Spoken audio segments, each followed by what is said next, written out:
you for joining us for another episode of Radio with Pictures with femLINK Pacific and FemTalk 89 FM, where you get to meet everyday heroines from across Fiji, from LGBT and disability rights networks to rural women leaders. That's the conversation we're having today with Bonita Qio from the Pacific Rainbow Advocacy Network based in Lautoka.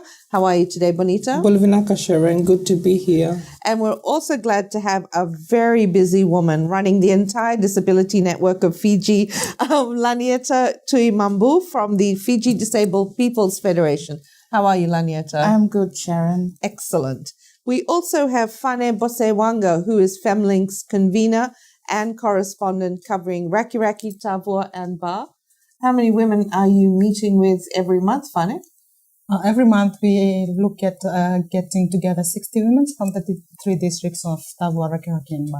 And that keeps you very busy. Yes. Along with motherhood and everything else that you do. Okay. And last but not least, Pushpa Mannu from the Akriti Mothers Club based in Vuthi. How are you, Pushpa? Good morning, Sharon. I'm okay. Good. Well, you have 10 members in your club, Pushpa. Yeah. Let's talk about the kind of leadership roles they're playing at home and in their communities. Tell us about your members. Okay, my members, they are 10. And all of them are mothers. Some of them, they're staying with their extended families like mother-in-law, father-in-law. And as I'm the leader of that particular group, my members, they are all the leaders in their own family-owned house. They have little farms and all. They are all members. So they're leading in the They're community. leading in their homes and then in their community, like certain areas. Yeah. How are you all working together in terms of any community projects that you're doing? Normally every Tuesdays we have our meetings. So I do invite all of them. If they can bring in the other neighbors, it's good, fine. But yeah, it's a holiday, school holiday, so I'm looking forward to the young girls. I really want them to come forward. So we have hired one lady just to teach us how to do the flower arrangements and all. So I'm looking forward to that. So your leadership role is coordinating all of the members, doing outreach, identifying women and young women, as you said, to participate. I'm just wondering, after TC Winston in 2016, how did you organize at the community level in terms of responding to the impact of Winston? The thing was, after Winston, we sort of got in a group and then we decided what to do. So we started with the backyard gardening, start off like some things which we can get out within weeks, like cabbage. So you went immediately into recovery so mode. So that we really wanted to have something rather than you go to the market and buy a bundle of cabbage for $2.50 or $3. You can have it, in the backyard. And that's the fresh from the farm. Okay, so backyard gardening was really important. Bonita, for the Pacific Rainbow Advocacy Network, while you're based in Lautoka, we know you have close to 80 members from Ba, Lautoka, and Nanti. What's one activity that you're doing to support the leadership of the LGBT networks in the Western Division? Well, Sharon, to mention about leadership role in my organization, particularly these are young women. And these are young women that are single mothers, that are in a de facto relationship. So already they have situations that they are going through at home. But for them to also take up leadership role is also an extra burden, mentioning that they are young. For example, in our Nandi community, our focal point or the community leader that leads the whole of Nandi, which is Martin Taran Main Town, is a single mother and she is a young woman. So she's really trying to balance her work as well as taking leadership role in the whole division of Nandi. So it's a challenge for her, but she's learning along the way. You really make an important point that community leadership takes a lot, and sometimes, and not sometimes, but often, a lot of the women doing the community work are doing it in addition to their work. Lanieta, for women with disability, you've got a growing network across the different districts. How is the membership right now and the leadership of women with disabilities within the Fiji Disabled People's Federation? Are the numbers good? Thank you, Sharon. In terms of women with disability in leadership, we have our group, which is umbrellaed under the Fiji Disabled People's Federation. In terms of women's leadership, I must say that within the disabled people's organizations, out of the 5, there are 4 women with different disabilities are leading their own organizations. And also within the board, the governance level, there's majority are women with disability in their different governance, their boards. And when we look at the secretariat level, there's also a majority of women with disabilities that are employed within their different secretariats. And also when we look at the women in employment, we also see that there is a big number of women with disabilities that are employed. And when we are talking about women's empowerment at the community level, we also see that women with disabilities are also leaders within their community and empowering other women with disabilities to engage within the branch activities or their own organizations to empower other girls or emerging leaders that are coming up. I would say that even as we have been meeting for our second national consultation of Women's Weather Watch this year, women with disabilities have actually also been empowering and educating able-bodied women. After the break, we're going to come back and not just celebrate women's leadership, but talk about the barriers. Stay with us.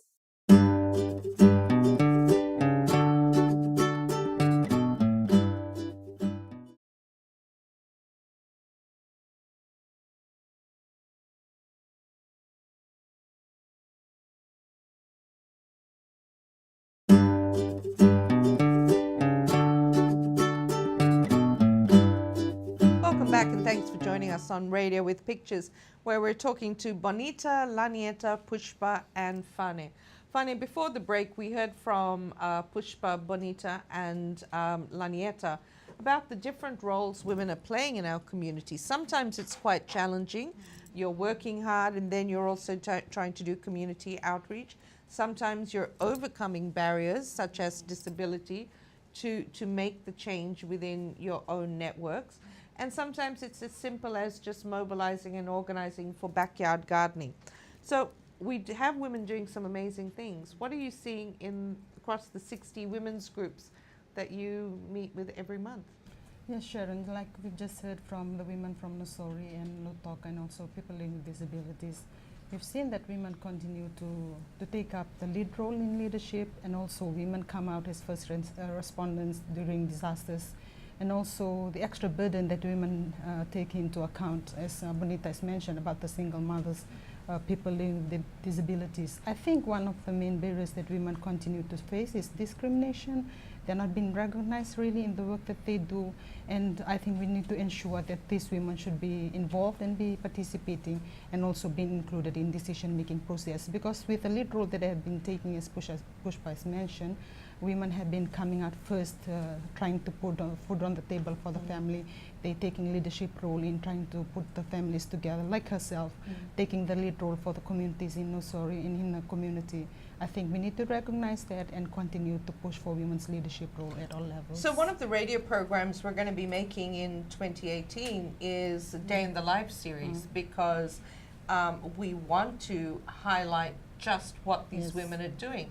So from those 60 women you meet every month, give us one quick snapshot of something that the rest of Fiji needs to know about that a woman and her group are doing in your area. Yes, straight after TC Winston, just like the women of Nausori, the women in Tavua in the settlement of Ngalela came out to do farming projects. They tried to, despite the effects of climate change, the continuous dry spell that does not push them back, they continue to do farming in the community, small backyard farmings, to help supplement food on the table. Now they continue to face a high cost of vegetables in the local markets.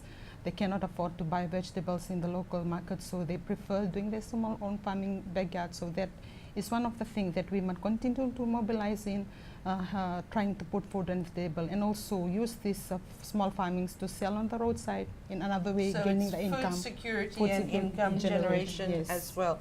I want to ask you, Lanieta and Bonita, because we've heard that there was almost only 5% of all applications received for the recent call for nominations for district advisory councils came from women. If we want to see more women in these decision-making positions, we want to support women to apply. But I also want to say that, you know, there is a 30% commitment in the National Women's Plan of Action to women in decision-making. So how can we support members of your community to get into those positions? What could government be doing? Special measures? I think first and foremost, they need to really ask themselves the question, are women in those spaces? Of course, they know they are not. So there's a gap there. So they have a policy, but implementing that policy, maybe streamlining that policy is what really needs to happen. We have the capacity of leadership in the community. We have the women as the first responders, as leaders, as decision makers within their own spaces. But then we are not given that recognition to move up. They recognize the work that we do. Maybe they really need to open their doors and say, look, we got a gender policy, let's implement this. Let's put it into action, and practical action is what we need. And seek out the women. I mean, our women's groups are all ready to nominate women, right? Lanieta, how can we get more women with disability, with the capacity? You're leading within your organization. How can you lead in the so-called mainstream community? Thank you, Sharon. In terms of including women with disability in leadership positions, we would say that it's important to consult with disabled people's organizations such as the Federation, and also realizing, as Bonita had said, there is a employment relation promulgation on the 2% quota for persons with disability. So with the 5% that, you know, the district offices are encouraging women to apply for leadership positions, do they have inclusive employment opportunity policy within that category to enable women with disability to apply for those jobs? And also from our end is encouraging our women in the community, within our branches, within our network, to apply for those positions. But also bearing in mind, when employing women with disability, they will also have to consider the reasonable accommodations. And noting that Fiji has ratified the UN Convention on the Rights of Persons with Disability and the Article 6 on women, you know, encouraging women to participate in all levels of society. So together with that and the International Convention on the Elimination of All Forms of Discrimination Against Women, there's a lot that we're asking the government to comply with. I'm also interested to know, Lanieta, accessible information. So how would a woman with a visual impairment such as yourself even know that it's time to nominate a woman from your network? It's very important that accessible information. I use a screen reader called the Job Access with Speech that I access the information, and when such opportunities come by, accessible information is very important, and how those electronic copies are available for us to grab and also share with our networks. It's got to go out, so you've got to receive it in the right format, and then it's got to go out to other members of your community who may not have electronic communication access. Yes. After the break, we're going to put our focus on disaster preparedness and recommendations for not just cyclone season, but floods and droughts, and a special message for the annual 16 Days campaign. Stay with us.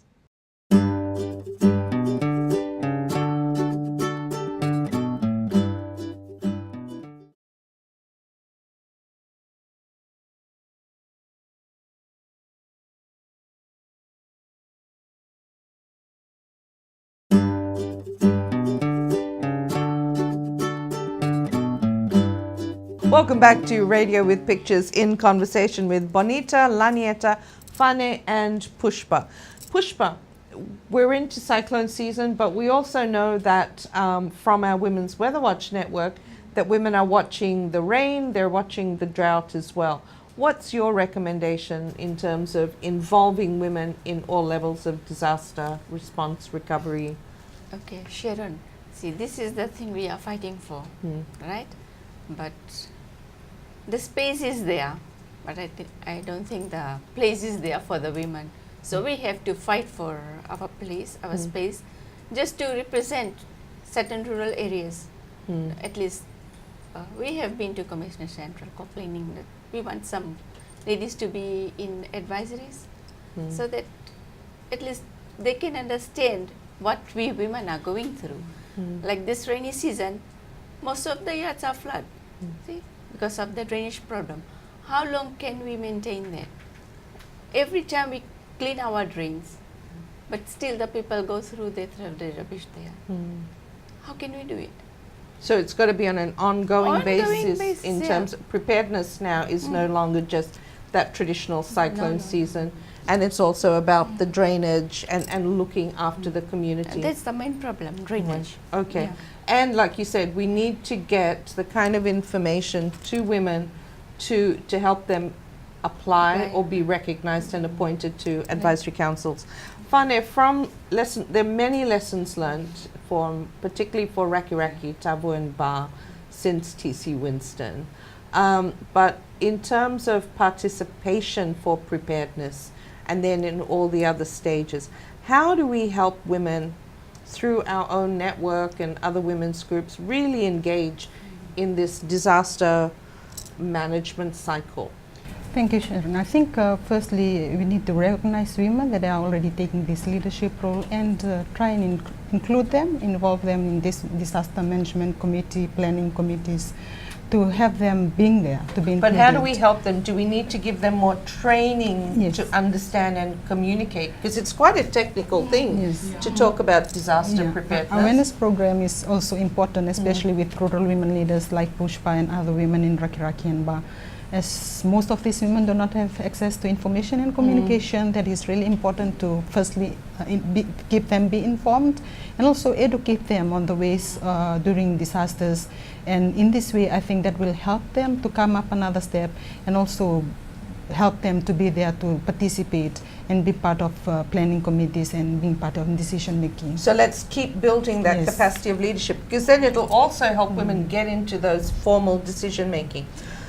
A lot of the new policies, humanitarian policy, the plans around the disaster risk response policy, even the Pacific resilience policy talks about vulnerable communities. I have a problem with vulnerable communities, the term, because it's saying that as women from the LGBT community with the women in disability, that we're vulnerable, we're not leading. So how do we change that narrative? Bonita and Lanieta, how do we change it? What's the thinking that needs to change to say that Lanieta and Bonita are not just vulnerable, they're leading? How do we change that? Thank you, Sharon. I'm also, I have a problem too with that term, being vulnerable. I guess we are change agents within our own communities and organizations, and it's very important that women with disabilities are given the opportunity to be at decision-making tables. As our logo says, it's nothing about us without us. We live with the experience, we know what is best, and we can always advocate at the table to ensure that women and girls and children with disabilities are safe and protected with dignity in terms of disasters. Their support needs are met, and the data, the importance of this disaggregated data. By different disability, they have different needs. It's not a one fit size all.